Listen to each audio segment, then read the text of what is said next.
నాన్యార్ book ఒక 100 సార్లు చదువుంటాను కానీ, దాని సారం ఏంటో ఇప్పటికీ నాకు అర్థం కాలేదు. నాకు రమణ మహర్షిని, అరుణాచలాన్ని పరిచయం చేసిన వ్యక్తి చాగంటి కోటేశ్వరరావు గారు. ఆయన ప్రవచనాల్లో అరుణాచలం విషయాలు, విశేషాల గురించి విన్నాను. వెంటనే నాన్యార్ అంటే నేనెవరు అన్న పుస్తకం ఆర్డర్ చేశాను.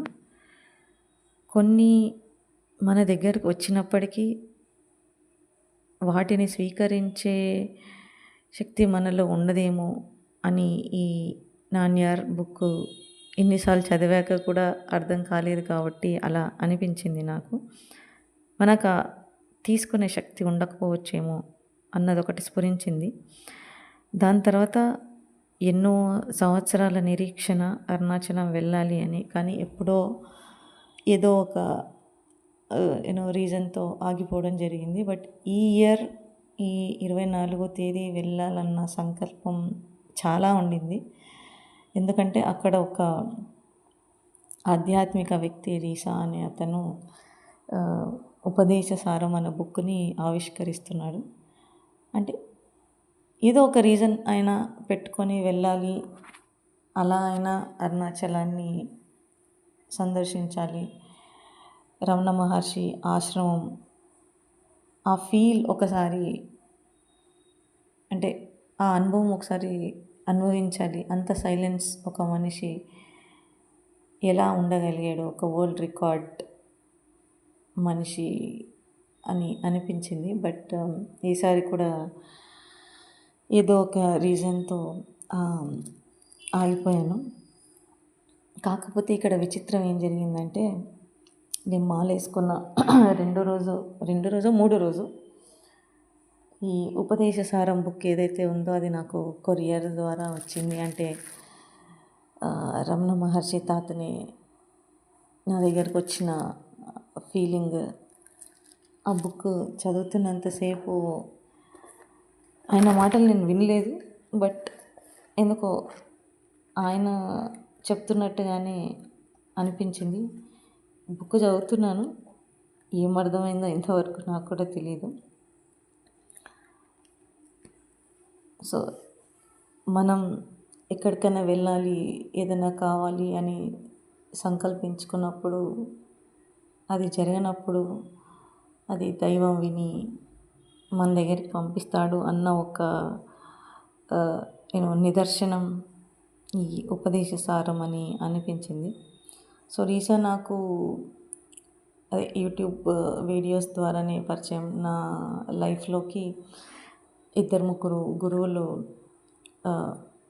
వచ్చినప్పుడు, అంటే నాకు 10th క్లాస్ నుంచి ఏదో ఒక క్వశ్చన్ కలిగింది. అసలు మనం ఎందుకు పుట్టాం, దేనికి పుట్టాం, మనం అసలు భూమి మీద ఎందుకు ఉన్నాం అన్న ఒక క్వశ్చన్తో పాటు ఎన్నో 100 రకాల క్వశ్చన్స్, మనిషి గురించిన క్వశ్చన్స్. సో అలా వెతుకుతూ ఎన్నో ఆశ్రమాలకు వెళ్ళాను, ఎన్నో స్పిరిచువాలిటీ బుక్స్ చదివాను, ఎన్నో కోర్సెస్ అటెండ్ అయ్యాను. అక్కడన్నా నాకేమైనా ఆన్సర్ దొరుకుతుందేమో అని ఎన్నో మెడిటేషన్ సెంటర్స్కి వెళ్ళాను.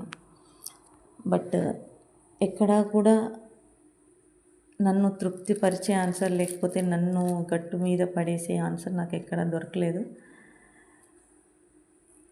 రీసా వీడియోస్, రీసా మాటలు నన్ను గట్టు మీద పడేసాయి యాక్చువల్లీ. అంటే ఆయన మాటలు విన్నాక నా లైఫ్లో నేను ఎంత ఒక పెద్ద వలయంలో చిక్కుకుపోయాను, లేకపోతే ఎంతో లోతులో కూరుకుపోయాను అని చాలా స్పష్టంగా తెలిసింది. నాకే తెలిసింది అది, నేను ఎంత లోతుగా ఒక దాంట్లోకి కూరుకుపోయాను అని అన్నది. సో జస్ట్ ఆయన మాటలు తేలికగా నన్ను ఏదో ఇలా పైకి లాగి గట్టు మీద పడేసినట్లు అనిపించింది. సో ఆయన బుక్ ఇవాళ ఉపదేశ సారం సాయంత్రం 6:30 గంటలకి అరుణాచలంలో రిలీజ్ చేశారు. అలా అయినా వెళ్దామని అనుకున్నాను. బట్ ఆయన్ని నా ఇంటికి వచ్చేసరికి చాలా హ్యాపీగా ఫీల్ అయ్యాను. అందులో ఒక 2 లైన్స్ చదువుతాను. ఉపదేశసారం ఆవిర్భావం వెనుక ఉన్న భూమికలోకి వెళదాం అని ఒకటి ఇచ్చారు లైను. భగవాన్ అంటే ఆశీర్వదింపబడిన వాడు అని. రమణ మహర్షి నుంచి వచ్చే ప్రతి మాటకు తానే ప్రమాణమై నిలబడతాడు. అదే సత్యదర్శనం. సత్యదర్శనం అన్నది నిజంగా ప్రతి మనిషి అట్లీస్ట్ ఒక్కసారైనా చేసుకోవాలని అనిపించింది నాకు. ఇందులో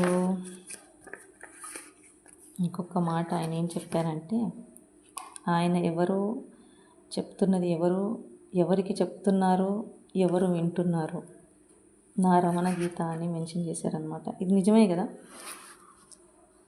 ఇప్పుడు నేను అన్నది లేకపోతే నువ్వు అన్నది లేదు అన్న రమణ మహర్షి సారం ఎన్నో సంవత్సరాల తర్వాత ఎన్నిసార్లు 100 సార్లు చదివిన నాన్యర్ తర్వాత అర్థమైంది ఇదేనేమో అని అనిపించింది. అది కరెక్టో కాదో కూడా నాకు తెలియదు. బట్ నాన్యర్ మళ్ళీ చదువుతాను. అందులో ఆయన చెప్పాలనుకున్నది ఏంటో ఎప్పటికైనా అర్థం చేసుకోవాలన్న ఒక తాపత్రయం. సో ఇక్కడ రీసా దగ్గర ఆగేది ఏంటంటే, సో ఎంతోమంది గురువులు దగ్గర వెళ్ళి ఎన్నో కోర్సెస్ చేసి ఎన్నో మెడిటేషన్ సెంటర్స్కి వెళ్ళి ఎన్నో బుక్కులు చదివాక కూడా దొరకని ఆన్సర్స్ నాకు రీసా దగ్గర ఆన్సర్స్ లభించాయి. ఆయన నేను ఎప్పుడు ఐ థింక్ ఒకసారి కలిసినట్టున్నాను. బట్ ఆయన మాటలు రోజు వింటాను నేను. ఆ మాటల ద్వారానే నేను గట్టు మీద పడ్డాను. ఏదో తెలియని శూన్యం ఫీలింగ్ కలిగింది. అది అనుభవిస్తూ ఇప్పుడు ప్రస్తుతం నేను చేస్తున్న పనుల్లో, చదువుతున్నా, ఆఫీస్ వర్క్ చేస్తున్నా, ఇంట్లో పనులు చేస్తున్నా కూడా దీనికి ఏది అటాచ్మెంట్ లేకుండా చేస్తున్నాను. అందులో ఒకటే ఈ శివమాల కూడా.